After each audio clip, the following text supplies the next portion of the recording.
Andrei Krochanov, 33 ans. Il vit à Yushkov, un village près de Moscou. Marié, sans emploi, accro depuis 16 ans, consomme de l'héroïne. À l'époque, c'était juste par plaisir, pour se sentir bien. Et puis quand vous devenez accro, ça sert juste à survivre, pour ne pas être mal, pour pas être en manque. C'est pas planant du tout.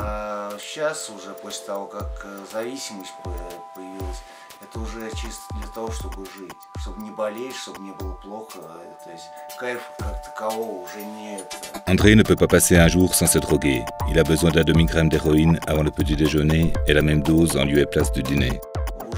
Cette vie me fait chier. Chaque jour en me réveillant, je pense comment trouver du fric. Aujourd'hui encore, je me suis battu avec mes parents. Acheter ma cam, c'est tout ce qui compte.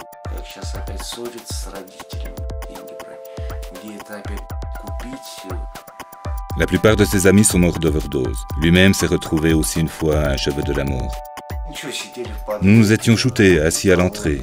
Je me souviens de rien d'autre. Lorsque je suis revenu à moi, j'étais trempé, j'avais mal à la tête. J'ai eu de la chance d'avoir un ami près de moi. Il me racontait que l'on m'avait massé pendant 10 minutes pour me réanimer.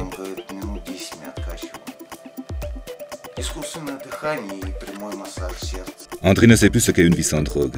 La toxicomanie ou les risques d'overdose ne l'effraient pas. La seule chose qui le fait paniquer, c'est l'idée d'arrêter.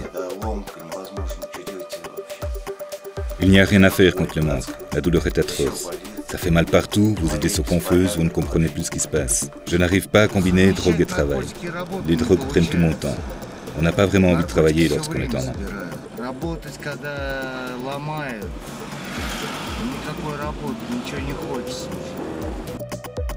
Andrei a été condamné 2 fois pour vol et pour commerce illégal de drogue. Pour se procurer l'argent de sa prochaine dose, il doit voler, parfois ses propres parents. Je m'excuse auprès de ma famille, que puis-je faire d'autre? Personne ne ramènera tout cet argent. Bien sûr, tu promets que ça ne se répétera plus. Pour 1000 roubles, quelle dose? Je ne sais pas vraiment. Environ 1 demi-gramme, peut-être un peu moins. Après sa sortie de prison, il a travaillé comme chauffeur mécanicien et s'est marié. Sa femme, Olga, ne savait pas que son mari était toxicomane. Il me demandait sans cesse de l'argent. Je lui ai demandé ce qu'il faisait avec de telles sommes. Puis il a eu des éruptions cutanées, des sortes d'allergies. J'ai eu des doutes. Son comportement était étrange, ses yeux brillants. Et alors tout s'est confirmé. J'ai commencé à trouver des seringues.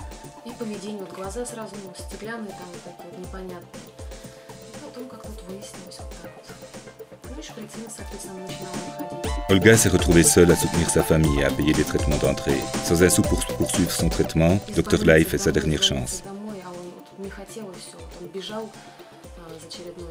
De l'hôpital à la maison, de la maison à l'hôpital, il ne voulait pas vraiment arrêter.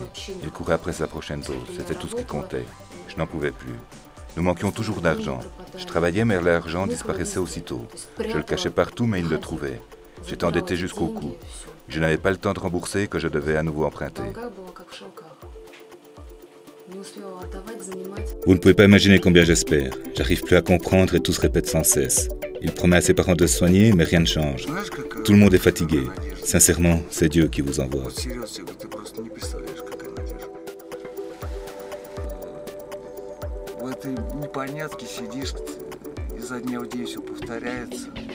Обещаешь родителям, да, сейчас лечиться буду, да, лечиться буду, а ничего не происходит уже, все устали.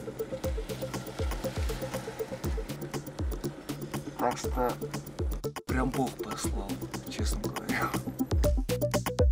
Andrei souffre d'une dépendance extrême, impossible à vaincre. Quelle sera l'issue de ce combat avec l'héroïne? Est-ce qu'Andrei pourra recommencer une nouvelle vie?